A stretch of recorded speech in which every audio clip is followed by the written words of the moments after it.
Doraemon का पहला season anime history का फ्लॉप शो क्यों हुए और शिनचैन का डॉग शीरो शिनचैन से भी ज्यादा स्मार्ट कैसे है, जानते हैं ऐसे इंटरेस्टिंग फैक्ट आज की वीडियो में।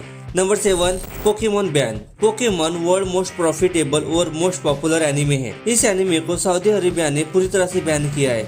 सऊदी अरेबिया का कहना है इस शो में कई गॉड्स दिखाए हैं। सऊदी अरेबिया का कहना है पोकेमोन गैम्बलिंग, क्रिश्चियनिटी, फ्री मोर्सरी को इंकरेज करता है। Number 6, Naruto chef. नरूटो के क्रिएटर मायाशी किशिमोटो जी ने शुरुआत में नरूटो को निंजा की जगह पर एक शेफ बनाने वाले थे जो मास्टर शेफ बनने की तैयारी करता है, और अंततः उनका हृदय परिवर्तन हो गया। उनको लगा ये आइडिया एक फ्लॉप शो बनेगा। फिर उन्होंने सेकंड आइडिया में नरूटो को फॉक्स में ट्रांसफर होने की ताकत देने वाले थे। फिर इसी आइडिया पर थोड़ा बदलाव करके आज जो नरूटो वर्ल्ड फेमस है उसे बनाया। Number 5, Death Note kill Chinese teacher. Death Note India में सबसे ज़्यादा माइंड गेम एनिमे के लिए फेमस है और सेकेंड नोट एनिमे बनाना बहुत ही रेयर बात है, लेकिन यहाँ चाइना के अलग ही पंगे चल रहे हैं। चाइना में बहुत से पॉपुलर एनिमे बैन है जिसमें attack on Titan, high school of the dead और साइको पास। चाइनीज गवर्नमेंट इंडिया की तरह नहीं है, कुछ हो जाने पर ऐसे लिखवाए। मगर डेथ नोट का बैन होने का रीज़न बहुत ही नॉर्मल है। चाइनीज स्टूडेंट ने सेकेंड डेथ नोट बनाई, यानी कि डेथ नोट जैसे दिखने वाली बुक, और उसमें अपने प्यारे शिक्षक के नाम गुदवाए। जब ये बात न्यूज में आई तो चाइना ने बड़े प्यार से डेथ नोट को कहा। Number 4, Doraemon timeline. डोरेमोन और सेवाशी पहली बार नोबिता को मिलने आते हैं तब वो वार्तालाप में नोबिता को कहता है, मेरा आजम, इसमें मेरा पूरा भविष्य है। नोबिता 20 वर्ष का कॉलेज एंट्रेंस एग्जाम में फेल और उसकी पार्टी 28 का नौकरी नहीं मिल पाई और खुद की कंपनी शुरू की। 35 का मेरी कंपनी जैसे लाख हो गई और आग लगने का कारण मेरे पटाखे। 35 का मेरी कंपनी डूब गई और मैं और डूब गया। बस बहुत हो गया।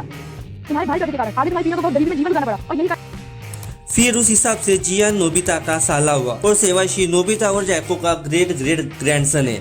फिर जब फ्यूचर में नोबिता और शिजुका की शादी होती है, फिर बायोलॉजी के लिए देखे तो सेवाशी का जन्म ही नहीं होगा। आपको पता होगा बायोलॉजी कैसे काम करती है। अगर सेवाशी का जन्म ही नहीं होगा तो डोरेमोन को खरीदेगा नहीं, फिर डोरेमोन नोबिता के पास आएगा ही नहीं। तो सवाल यही है, सेवाशी का जन्म कैसे हुआ? मेरे हिसाब से मुझे लगता है शायद हो सकता है सेवाशी दूसरी यूनुस का होगा। इस पर आपके पवित्र भावना कमेंट में व्यक्त कीजिए। Number 3, Naruto Easter egg. Association classroom में कोरो सेंसे स्टूडेंट को शिक्षा देते समय वो नरूटो का हेडबैंड यूज करते हैं। क्या ये बात आपको पता थी? कमेंट में जरूर बताएं। Number 2, Doraemon 1973। अभी आप जिस डोरेमोन शो को देखते हैं वो 2005 की बात का एनिमे है, जिसे आप सॉफ्ट रिबूट भी कह सकते हो। उससे पहले तकरीबन 51 ईयर एगो यानी कि 1973 में डोरेमोन का पहला एपिसोड आया था जिसमें आर्ट स्टाइल बहुत ही वियर्ड था और ये शो आते ही बंद हो गया।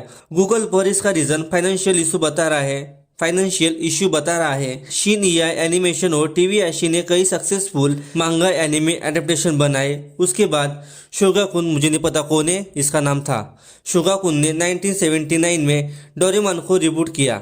बच्चे कंफ्यूज ना हो इसीलिए उन्होंने ओल्ड को 1973 नाम दिया और रिबूट को 1979, और इसके बाद और एक रिबूट हुआ 2005 में जो अभी आप देख रहे हो।